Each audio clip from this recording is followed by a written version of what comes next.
Shalom, queridos, graça e paz. Estamos aqui mais uma vez para ver a quinta janela dessa sequência de mensagens. E eu digo para você preparar o seu coração desde já, para que você faça uma avaliação a partir de um senso crítico muito sincero da sua parte, para que a gente garanta, a gente tenha a plena convicção de que a nossa vida não está com esta janela aberta. E ao falar desta janela, eu não estaria aqui transmitindo uma mensagem, uma pregação, um estudo, mas sobretudo denunciando o espírito maligno que está por trás dessa janela. Eu quero só recapitular o que eu falei no primeiro vídeo dessa sequência de mensagens. Eu disse que cada atitude nossa, cada decisão que nós tomamos, são como janelas que se abrem para o reino espiritual. E cada atitude, decisão que nós tomamos determina a direção para onde essas janelas se abrem. Janelas podem ser abertas tanto para a bênção quanto para a maldição, tanto para a vida quanto para a morte, tanto para o céu como para o inferno. Eu quero compartilhar o texto da Palavra de Deus, que está no livro de 2 Reis, capítulo 9, apenas o versículo 30. Diz assim a palavra do Senhor: Tendo Jeú chegado a Jezreel, Jezabel o soube, então se pintou em volta dos olhos, enfeitou a cabeça e olhou pela janela. Pois é, a janela que nós iremos ver hoje é a janela de Jezabel. E aqui eu quero resumir dizendo o seguinte: a janela de Jezabel é a janela que se abre para a perdição. Importa dizer que, quando a Bíblia fala de Jezabel, ela não está falando necessariamente de uma pessoa, mas está revelando um espírito diabólico de sedução, imoralidade e manipulação. Porque esta era a essência da pessoa de Jezabel. Jezabel é a própria personificação do mal, era uma pessoa essencialmente má. Era de origem pagã. Quando se casou com Acabe, trouxe também para o reinado de Acabe seus costumes, seus ídolos, sua religião. Ela instituiu profetas em nome de Baal. Tá? Jezabel mandou matar o profeta Elias, encomendou a morte de Nabote, e era uma pessoa que traz um histórico de perversidade, de imoralidade, uma pessoa realmente diabólica. E no texto que nós lemos, nesse versículo, já mostra o final da vida de Jezabel. Você pode fazer a leitura depois do capítulo 9, para que você entenda o contexto dessa história. Mas o que é que acontece? Quando Acabe ele morre no confronto com os sírios, quem vinha na sucessão do reino de Acabe, quem seria quem seria legítimo ao trono de Acabe seria o seu filho mais velho, Jorão. Mas havia uma sentença de morte para a casa de Acabe. Então Deus levanta um guerreiro, um homem determinado, valente, para governar. Esse homem foi Jeú. Jeú, então, ele mata Jorão, filho de Acabe, e então ele vai até Samaria. E lá em Samaria, ele teria um encontro com Jezabel. Jezabel, sabendo que Jeú estava se aproximando, o que ela fez? Ela pintou seus olhos, enfeitou a sua cabeça para recebê-lo de sua janela. É interessante que a sedução era algo muito claro, muito evidente na vida dessa mulher. E era uma pessoa essencialmente ególatra, adorava a si mesma, prezava pela sua beleza. E foi exatamente dessa forma que ela se apresentou a Jeú. Mas Jeú era o tipo do homem que não contava conversa. E quando Jezabel se apresenta a ele, o que é que ele faz? Ele pergunta aos eunucos que acompanhavam Jezabel, dizendo: vocês estão comigo? E em seguida veio a ordem: se vocês estão comigo, jogue ela da janela, jogue ela de cima para baixo.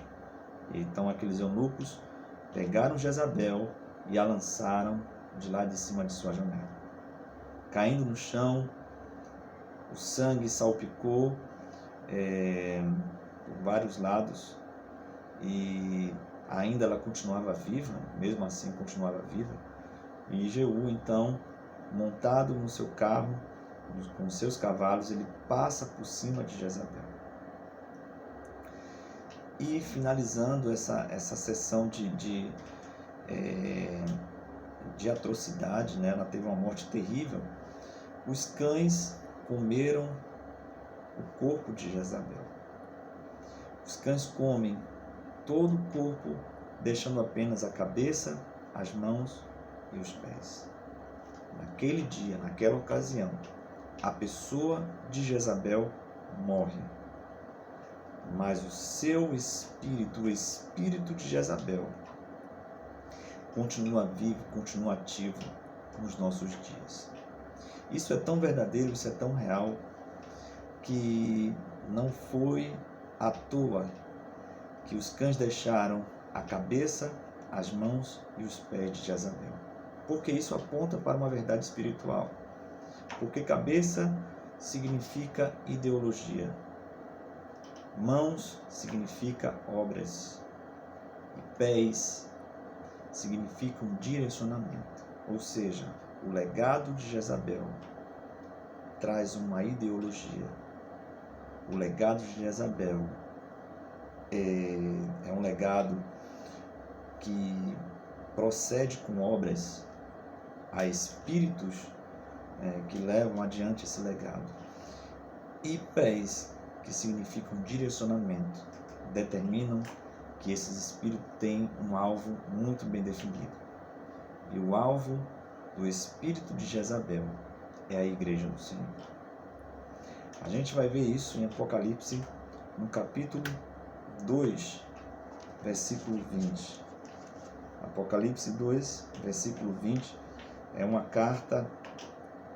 O capítulo 2 é a carta direcionada para a igreja de Tiatira. E veja só o que o Senhor disse: tenho, porém, contra ti o tolerares que esta mulher, Jezabel, que assim mesmo se declara profetiza, não somente ensine, mas ainda seduza os meus servos a praticarem a prostituição e a comerem coisas sacrificadas aos ídolos. É o espírito de Jezabel atuante, presente na vida da igreja. Amados, isso é muito sério, porque se tem uma coisa que Satanás ele faz, é se infiltrar e permanecer camuflado. Ele não quer ser visto, ele não quer ser notado, mas a sua influência através de pessoas pode contaminar muita gente, pode contaminar a igreja, pode contaminar o ministério, porque o espírito de Jezabel é extremamente manipulativo, traz uma sedução, traz uma série de imoralidade. Quando falo de imoralidade, existem muitas vertentes para isso. A imoralidade engloba todo tipo de pecado sexual. E nós precisamos zelar e cuidar da nossa vida, sobretudo da nossa casa. Porque esse espírito é extremamente avassalador. Ele destrói relacionamentos, ele destrói alianças. Esse espírito precisa ser denunciado de nossas vidas. E como eu falei, precisamos sim denunciar, fechar essa janela para que essa influência que venha do espírito de Jezabel não nos contamine. Então aqui eu quero deixar um alerta, principalmente aos jovens: cuidado com a beleza, cuidado com aquilo que te atrai com os olhos, cuidado com a formosura, porque era dessa forma que Jezabel, ela encantava os homens, né? Seduzia, pintava os olhos, enfeitava a cabeça, e trazendo isso para uma linguagem mais atual, né? Colocava a saia curta, tinha silhueta, vestia as roupas apertadas. Cuidado com o espírito de Jezabel. Esse espírito pode te levar para a perdição. E a igreja do Senhor precisa fazer frente a isso, porque a sexualidade é algo muito presente em nossas vidas, muito presente. E Satanás, ele se aproveita dessa brecha para trazer suas influências malignas. Se nós não estivermos atentos, a gente acaba sendo partícipe desse esquema de sedução, de imoralidade, de manipulação. E eu quero fazer essa denúncia e trazer esse alerta para você, jovem, você, pai, mãe. Cuide de seus filhos, porque a internet é uma janela que pode abrir nessa direção. Tome cuidado com aquilo que seus filhos andam assistindo, ok? E vamos fazer isso com muita diligência, com muita sabedoria, graça, discernimento do Espírito Santo, porque no nome de Jesus esse Espírito não prevalecerá contra a sua vida, contra a sua casa, contra a igreja do Senhor. Nós iremos nos apresentar diante do Senhor como uma noiva pura e imaculada. Assim, eu oro pela minha vida, pela minha casa, pela sua família e pela igreja do Senhor. Mas sejamos um só na luta contra o espírito de Jezabel, e no nome de Jesus venceremos. Vamos deixar esse legado de bênção, de santidade para a nossa geração. Assim, eu deixo aqui esta mensagem, e que Deus te abençoe poderosamente e o Espírito Santo de Deus amplie a revelação dessa palavra no teu coração. Shalom, graça e paz, e até o próximo vídeo, em nome de Jesus.